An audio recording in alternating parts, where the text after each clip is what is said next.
ये कहानी है आत्माओं का खंडहर किला। आत्माओं का खंडहर किला के बारे में। बहुत पहले की बात है। अमन नाम का एक नौजवान लड़का था। वह गांव में ही अपने परिवार के साथ रहता था। अमन पढ़ाई में बहुत अच्छा था, पर गांव के स्कूल में उसकी पढ़ाई अच्छे से नहीं हो पाती थी, इसलिए वह अपनी पढ़ाई और अच्छे से करने के लिए शहर चला गया। एक रात अमन अपने कमरे में बैठकर पढ़ाई कर रहा था। तभी अचानक चारों तरफ से घनघोर आंधी और तूफान आ गया और वो रात एक डरावनी और तूफानी रात बन गई। अमन को ऐसा मंजर देखकर थोड़ा डर लगने लगा और वह अपनी पढ़ाई बंद करके बेड में सोने चला गया। डर से उसे याद आया कि उसके रिश्तेदार का एक छोटा सा घर शहर से थोड़ी दूर पर है, लेकिन उसमें कोई नहीं रहता था और वहां भूतों का वास हो गया था, इसलिए वहां डर के मारे कोई भी जाता था। तो उसने खुद से वादा किया कि वह भूतों से कभी नहीं डरेगा। दूसरे दिन अमन अपने दोस्तों के साथ शहर से बाहर एक खंडहर किले में घूमने के लिए गया। वह एक आत्माओं का खंडहर किला था। उस खंडहर किले के अंदर एक छोटा सा घर बना हुआ था। कहा जाता था कि उस घर में आत्माओं का वास है। वहां के लोग बताते हैं कि जब दुश्मन सैनिकों ने उस किले में हमला किया था तो वहां की औरतें उस घर में छुप गई थी। दुश्मन सैनिकों ने उन सारी औरतों को उस घर में जिंदा जला दिया था। तब से उन औरतों की आत्माएं उस घर में भटकती है। जो भी उस किले में घूमने के लिए जाते हैं वह बाहर से ही किले में घूमते हैं, कोई भी उस घर के अंदर नहीं जाता। पर अमन ने खुद से वादा किया था कि वो भूतों से नहीं डरेगा, इसलिए वो उस घर में जाने का फैसला किया। अमन से सारे दोस्तों ने उसे अंदर जाने से मना किया, पर अमन नहीं माना।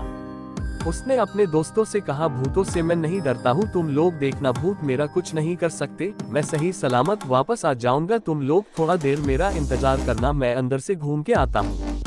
जैसे ही अमन घर के पास गया उसकी दिल की धड़कन तेज तेज से धड़कने लगी।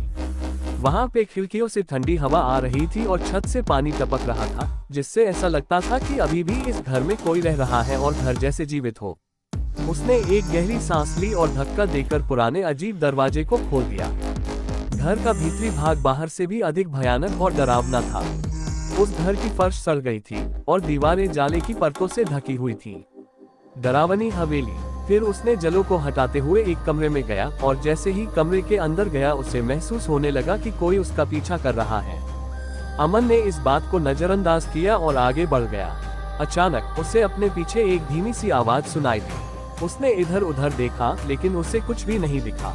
उसने खुद से कहा कि शायद ये सिर्फ मेरा डर है और फिर आगे बढ़ गया।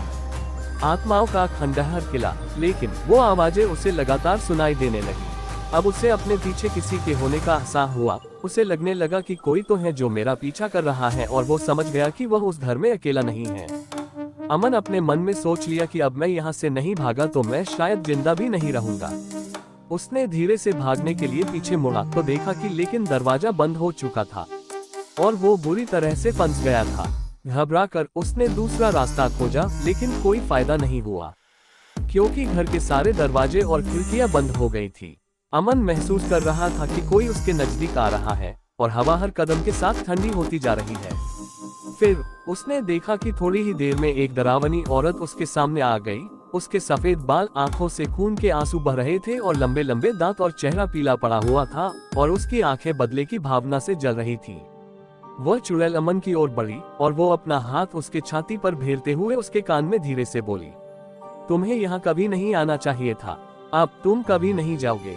और इतना बोलकर अमन का गला पकड़कर मार दिया और उसके शरीर के टुकड़े टुकड़े कर दिया। उसके साथ ही अमन इस दुनिया से चला गया।